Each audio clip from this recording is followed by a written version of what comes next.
Hello friends. चलिए आज की क्लास शुरू करते हैं। आज हम 27 और 28 अगस्त 2023 का पूरा करंट अफेयर्स देखेंगे। करंट अफेयर्स सीरीज रेगुलर चलेगी जैसा बोला गया है।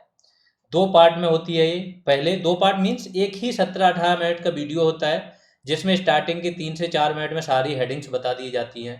तो मेन काम तो आपका वहीं से हो जाता है, फिर आगे चल के हम इसको डिटेल में विश्लेषण कर देते हैं, तो आप पीसीएस लेवल तक का आपका करंट यहाँ से तैयार हो जाता है। उसके पहले एक हल्का सा अनाउंसमेंट है आप लोगों के लिए। देखो, ये जो जूनियर असिस्टेंट का एग्जाम हुआ है ना, इसमें काफ़ी नॉन कन्वेंशनल क्वेश्चन पूछे गए थे।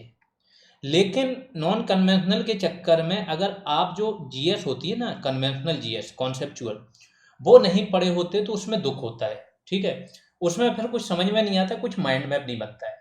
क्योंकि ये जीएस आपकी RO plus UP PCS pre तक काम आएगी, और भी कोई एग्जाम दो तो ये पढ़ना जरूरी होता है। इससे गिने चुने क्वेश्चन आए थे, पिन पॉइंटेड तैयारी हम कर सकते थे, जिसमें सिर्फ उन चीज़ों पे फोकस करो जो आने वाली होती हैं। लेकिन इस बार सिलेबस हर चीज़ इस बार चेंज हुआ था, तो हल्का सा वहाँ पे भी क्या हुआ कि हम पूरा उस पे गए कि ओवरऑल तैयारी हो। तो कुछ स्टूडेंट्स को थोड़ा सा ये लगा कि पेपर टफ आया था। तो इसके लिए एक उन लोगों के लिए अनाउंसमेंट है, जो भी पुराने स्टूडेंट थे, जूनियर असिस्टेंट का अगर उन्होंने बैच लिया था, प्लस अगर वो कंबाइंड बैच में थे, उनको हम फ्री में जो न्यू बैच शुरू करेंगे 2-3 दिन में, जूनियर असिस्टेंट की जो आपकी 3800 वैकेंसी आ रही, उनके लिए बात कर रहा हूँ। इसमें हम इनको फ्री में ऐड करेंगे।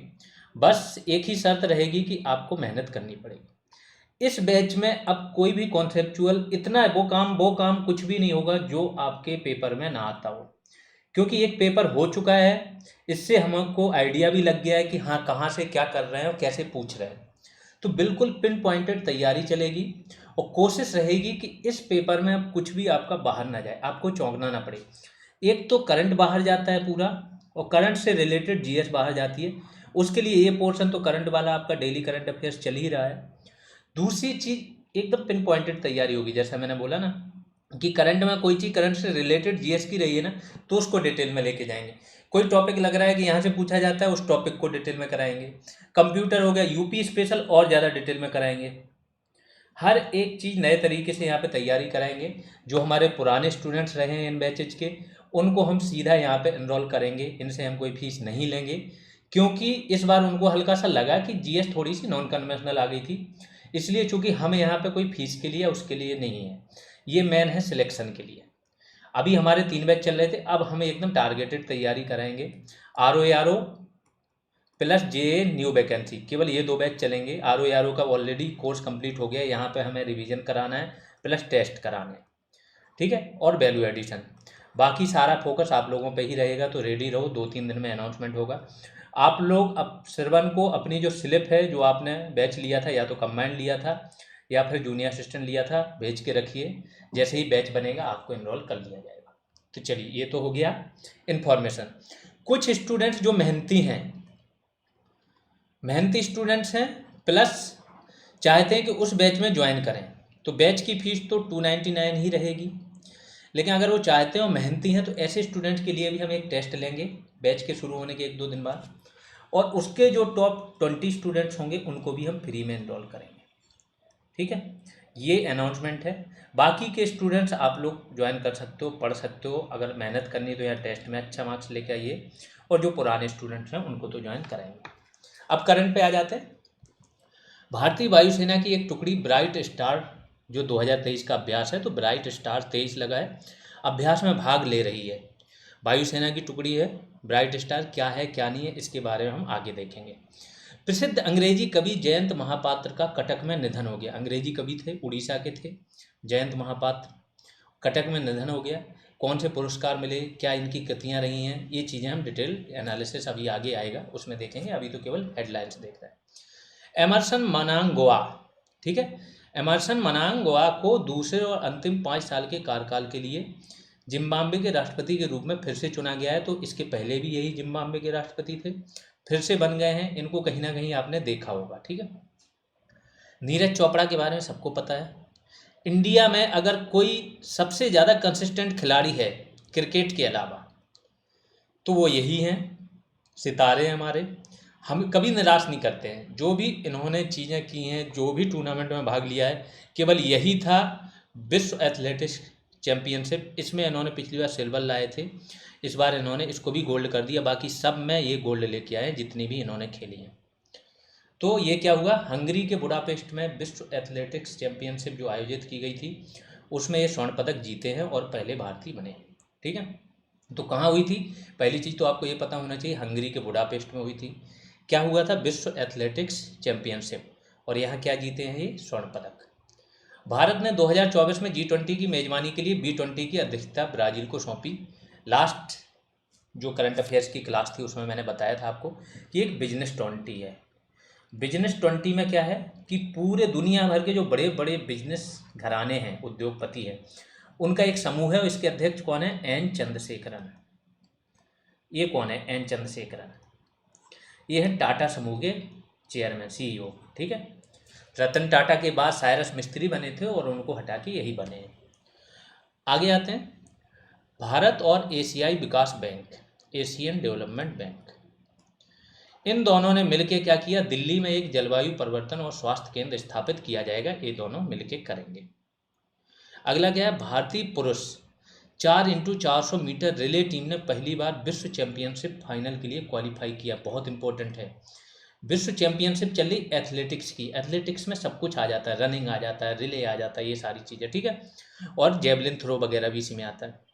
तो इन्होंने क्या किया, फाइनल के लिए पहली बार क्वालिफाई किया है भारतीय टीम ने, इस वाली उसमें 4x400 मीटर रिले टीम में। आगे PM मोदी ने बोला है कि व्यवसाय और उपभोक्ताओं के बीच संबंधों को मजबूत करने के लिए अंतर्राष्ट्रीय ग्राहक सेवा दिवस का विचार दिया कि ये होना चाहिए, अंतर्राष्ट्रीय ग्राहक सेवा दिवस होना चाहिए।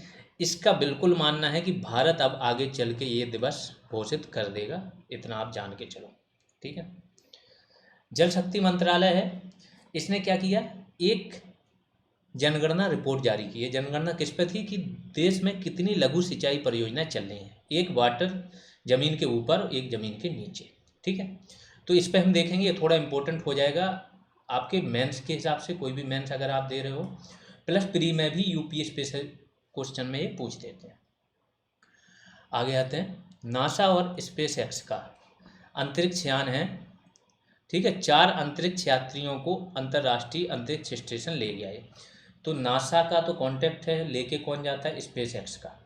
स्पेस एक्स क्या है, एलन मस्क की कंपनी है।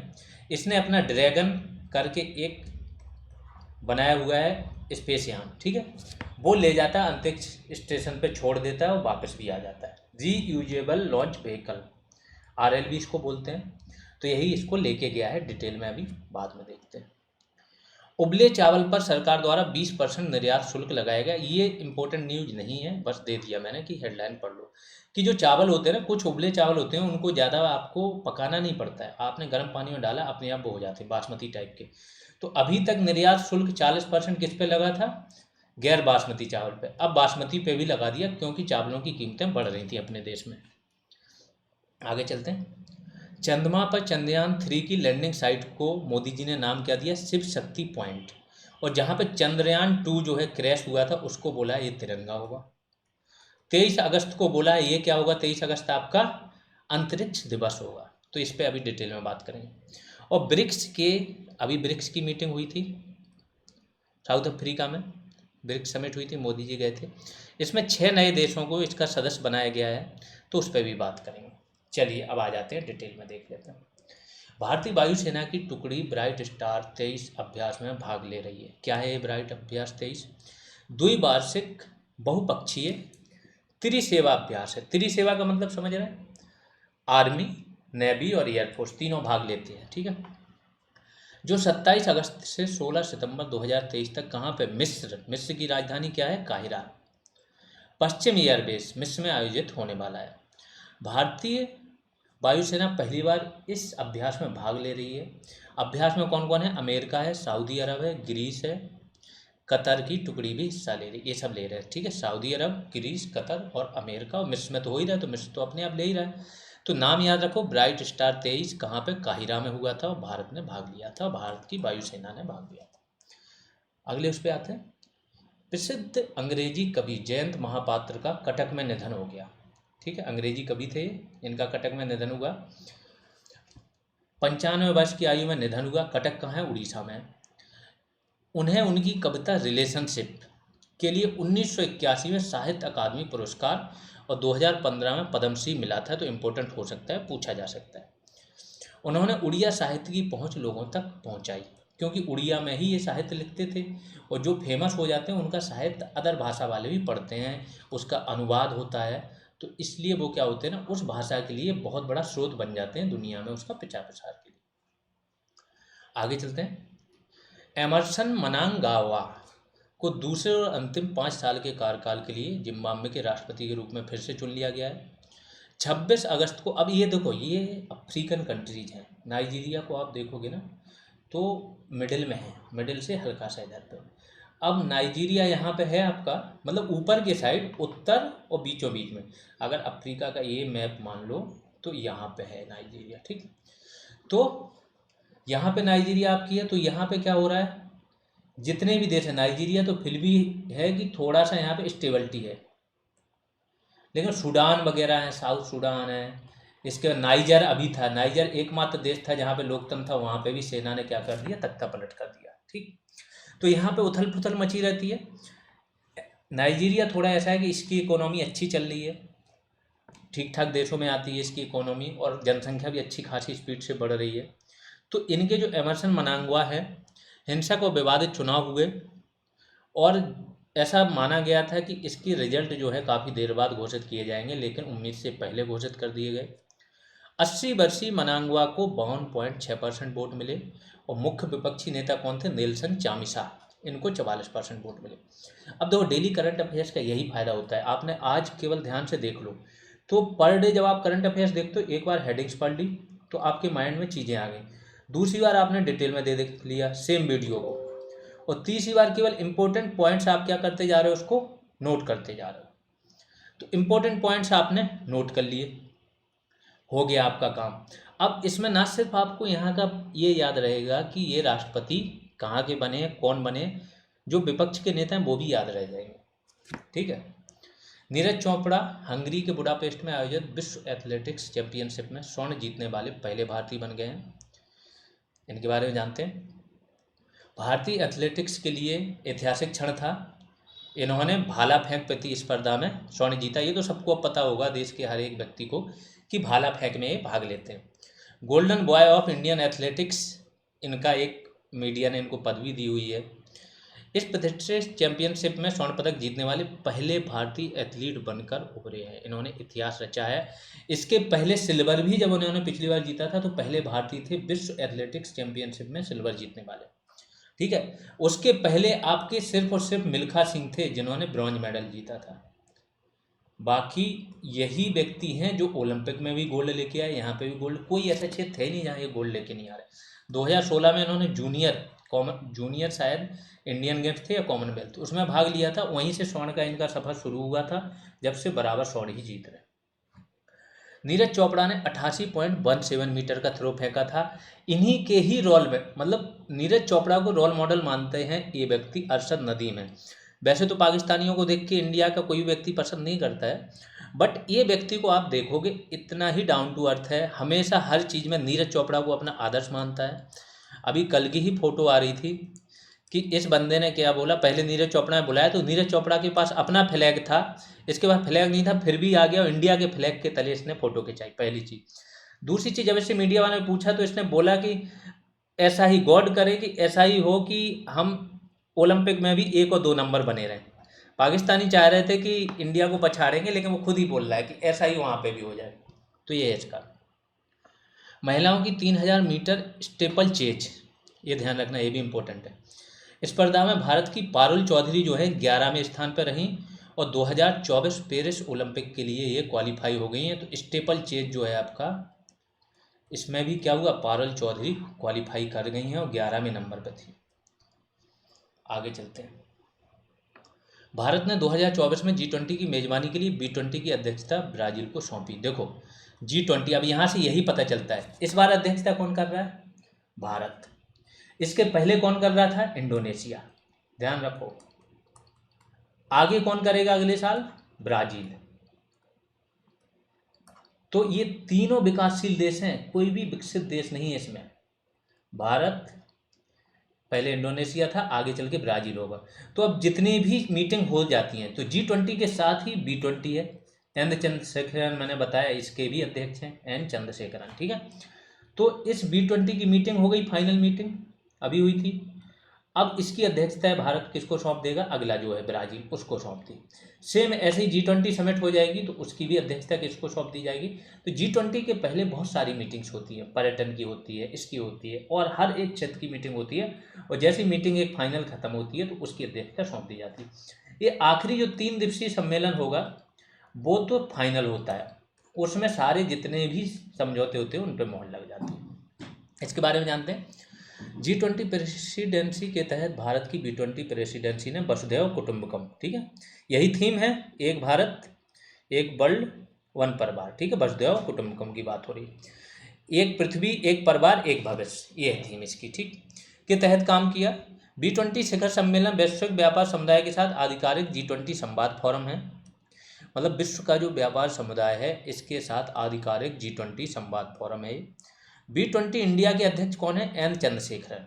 इन्होंने कहा कि 55 देशों के 1500 से अधिक वैश्विक व्यापार प्रतिनिधियों और विशेषज्ञों ने इसमें भाग लिया था। अब पर्यावरण और पारिस्थितिकी से संबंधित है, वो देख लेते हैं क्या है। भारत और एशियाई विकास बैंक द्वारा दिल्ली में एक जलवायु परिवर्तन और स्वास्थ्य केंद्र स्थापित किया जाएगा। जलवायु परिवर्तन और स्वास्थ्य केंद्र के लिए नया केंद्र ज्ञान साझा करने, साझेदारी और नवाचारों को बढ़ावा देगा। ये G20 से पर जो G20 है, इससे बाहर के देश, परे देश मतलब बाहर से, विशेष रूप से विकासशील देशों की ये मदद करेगा, ठीक है। जलवायु परिवर्तन ने पूरी दुनिया को प्रभावित किया है, सबको पता है ये चीज़। तो यह केंद्र विभिन्न भागीदारों के साथ इस महत्वपूर्ण मुद्दे पर चर्चा करने, एक दूसरे से सीखने का अवसर भी देगा। अगला देख लेते हैं।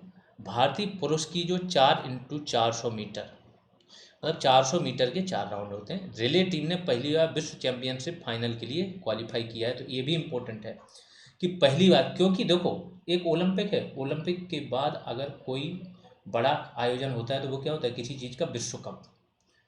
तो इसमें विश्व कप क्या है, विश्व चैंपियनशिप, एथलेटिक्स विश्व चैंपियनशिप, इसके इवेंट की बात हो रही है। तो इसके सारे इवेंट जहाँ इंडिया ने ठीक ठाक परफॉर्म किया है, वो इम्पोर्टेंट हो जाते हैं। तो जो रिले टीम रही है पुरुष की 4x400 मीटर वाली, इसने विश्व चैंपियनशिप फाइनल के लिए क्वालिफाई कर लिया और ये पहली बार हुआ है।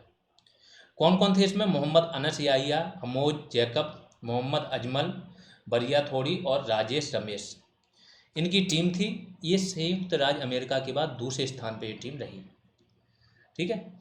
इस भारतीय पुरुष टीम ने, रिले टीम ने क्या किया, हंगरी के बुडापेस्ट में ये आयोजित हुआ था, ये तो पता ही है सबको, पहले भी बात हो चुकी है। इस चैंपियनशिप में शानदार भाग लिया, लेकिन इसमें क्या हुआ था, कोई मेडल नहीं मिला, ये चौथे नंबर पे फिनिश किया था इन्होंने। पहले क्या हुआ था इनका कि एक टाइम पे अमेरिका के जस्ट बाद दूसरे नंबर पे थी, और जैसे ही दूसरे नंबर पे आई क्वालिफाई हो गई। तो ये हुआ है इसमें। पीएम मोदी ने व्यवसायों और उपभोक्ताओं के बीच संबंधों को मजबूत करने के लिए अंतर्राष्ट्रीय ग्राहक सेवा दिवस का विचार दिया कि एक होना चाहिए दिवस। किसकी बैठक थी ये, CII, confederation of Indian industries, ठीक है। तो भारतीय उद्योग परिसंघ की बैठक थी, कहाँ हुई थी ये, B20 शिखर सम्मेलन। इसको संबोधित करते हुए पीएम मोदी ने अंतर्राष्ट्रीय ग्राहक सेवा दिवस का आह्वान किया। इसके साथ ही एक है कि 15 मार्च को विश्व उपभोक्ता अधिकार दिवस के रूप में मनाया जाता है। तो ये उपभोक्ता अधिकार दिवस की बात हो रही है। यहाँ पे ग्राहक को अगर उपभोक्ता ही मान लो तो उपभोक्ता सेवा दिवस की बात हो रही। तो बोलते हैं ना प्रधान सेवक, तो हर चीज़ सेवा की बात हो रही। जल शक्ति मंत्रालय ने लघु सिंचाई परियोजना पर 6ठी जनगणना रिपोर्ट जारी की। जल शक्ति मंत्रालय जानते हैं आप, लघु सिंचाई परियोजना पे एक रिपोर्ट जारी की। बहुत ज़्यादा जानकारी की जरूरत नहीं है इसमें, मेंस के लिए थोड़ा ये पॉइंट इंपॉर्टेंट हो जाएंगे। इसके मुताबिक क्या है कि 23.14 मिलियन, मतलब 23 × 10 लाख कर लो, तो 2.314 करोड़ की बात हो रही है। इतनी क्या है, लघु सिंचाई परियोजनाएं दर्ज की गई हैं। इनमें से 2.1 करोड़, जिसमें से जो टोटल का कितना है, 94.8% भूजल है, ग्राउंड वाटर, GW मतलब ग्राउंड वाटर, और 1.21 मिलियन मीन्स 12 लाख केवल कौन सी हैं आपकी, सतही जल परियोजनाएं हैं। तो सर्वाधिक परियोजना ये क्या है कि नीचे बोरिंग की वो परियोजना हो गई। उत्तर प्रदेश में सबसे अधिक क्या है, लघु सिंचाई परियोजनाएं हैं। इसके बाद किसका नाम आता है? महाराष्ट्र, फिर एमपी, फिर तमिलनाडु। सतही जल में कौन आगे है? सतही जल परियोजना क्या होती है? या तो नदी होगी, या नहर होगी, या झील होगी, या तालाब होगा। ठीक है, ये हो गई सारी सतही जल परियोजना। इसमें कौन आगे है आपका? तो सतही जल परियोजना महाराष्ट्र, कर्नाटक, तेलंगाना, उड़ीसा और झारखंड की हिस्सेदारी सर्वाधिक है।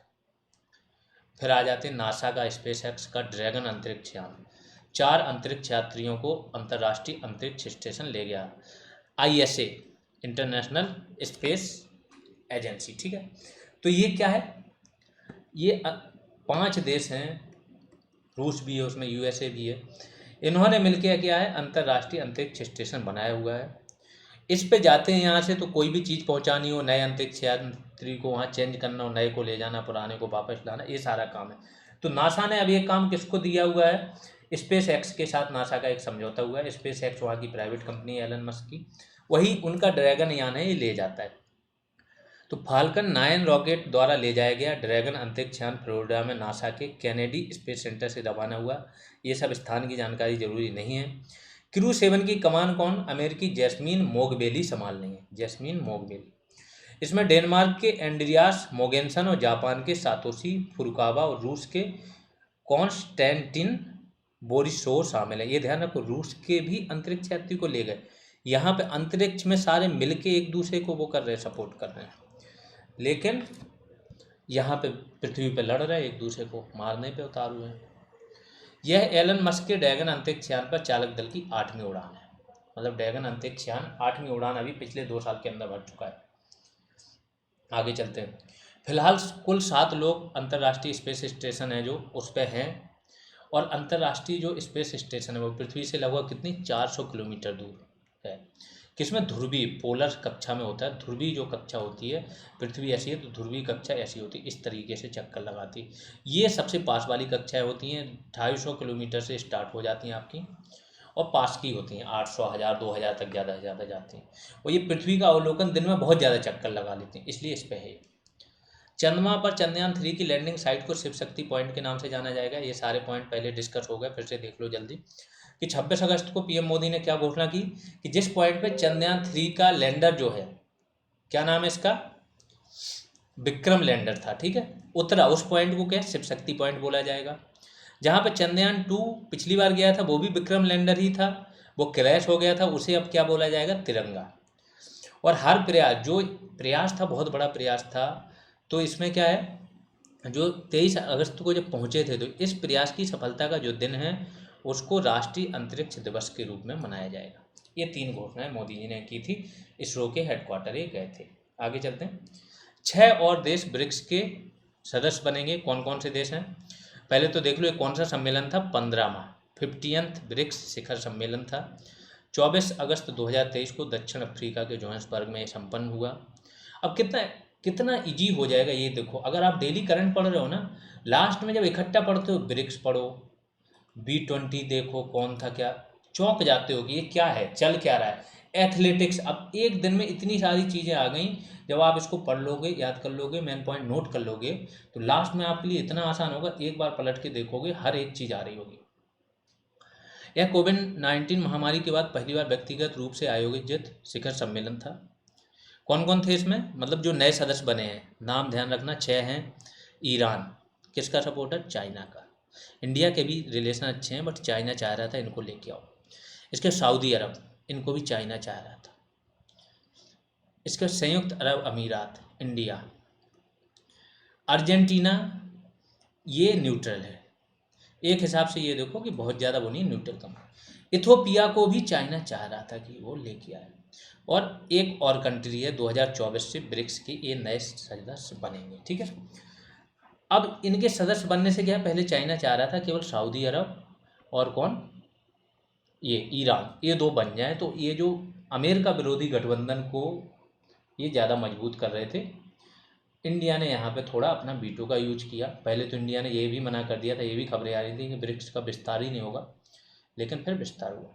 आखिरी बार ब्रिक्स का विस्तार कब? 2010 में दक्षिण अफ्रीका को शामिल करने के लिए हुआ था। एक अर्थशास्त्री थे जिम ओ नील,